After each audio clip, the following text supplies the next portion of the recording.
আমার বেসিকের তৃতীয় থেকে পঞ্চম শ্রেণীর সকল শিক্ষার্থীদেরকে জানাই শুভেচ্ছা এবং অভিনন্দন। আজ তোমাদের সাথে আমরা আলোচনা করব তোমাদের একটা গুরুত্বপূর্ণ অধ্যায়, সেটা হচ্ছে ভগ্নাংশ। এই ভগ্নাংশটা করানোর আগে আমরা ভগ্নাংশটা কি সেটা আমাদেরকে ভালো করে বুঝতে হবে। ক্লাস 1, এটা আমাদের প্রথম ক্লাস।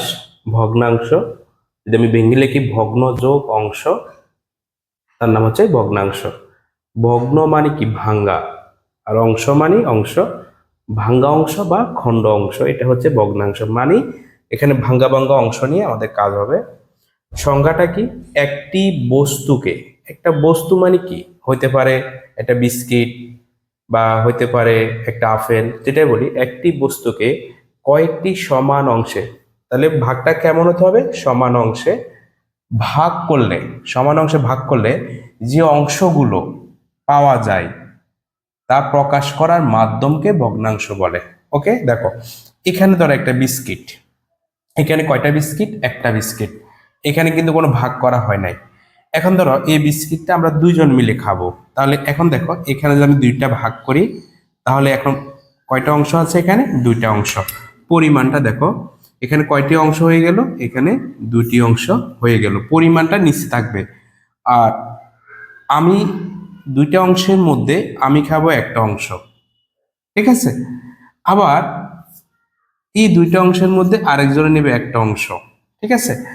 এটা এই যে প্রকাশ করার মাধ্যমটা হচ্ছে ভগ্নাংশ। ওকে, এখন মনে করো আমরা এখন 4জন মানুষ আছি, ঠিক আছে? তাহলে আমরা এখন এটা কয় ভাগ করতে হবে? সমান ভাগে 4 ভাগ করতে হবে। এখন দেখো এখানে কয়টি অংশ? 4টি অংশ, 1 2 3 4। তাহলে মোট পরিমাণটা হবে নিচে 4। আর প্রত্যেকে কয়টা করে অংশ পাবে? যেমন আমি পেলাম এই অংশ, আমার বন্ধু এই পেলো এই অংশ, আমার আরেকটা বন্ধু পেলো 3 নাম্বার অংশ, আমার আরেকটা বন্ধু পেলো 4টা অংশ। মোট অংশ কয়টা? 4টা।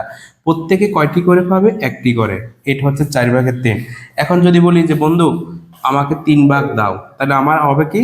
4/3। যদি আমার আরেকটা যদি বন্ধু বলে বন্ধু আমি 2 ভাগ খাবো, তাহলে আমরা কি লিখতে হবে? মোট হচ্ছে 4টা, আমার বন্ধু নিবে কয়টা? 2টা। এই যে প্রকাশ করা, এই প্রকাশ করার মাধ্যমটাকে বলা হয় ভগ্নাংশ, ঠিক আছে? এই ভগ্নাংশের নিচের সংখ্যাটাকে বলা হয় হর, আর উপরের সংখ্যাটাকে বলা হয় লব। ওকে, ভগ্নাংশের প্রকারভেদ আছে। ভগ্নাংশ 2 প্রকার, একটা হচ্ছে সাধারণ ভগ্নাংশ, একটা হচ্ছে দশমিক ভগ্নাংশ। আমরা এখন আলোচনা করব সাধারণ ভগ্নাংশ নিয়ে। সাধারণ ভগ্নাংশ 3 প্রকার। কি কি? প্রকৃত, অপ্রকৃত, মিশ্র।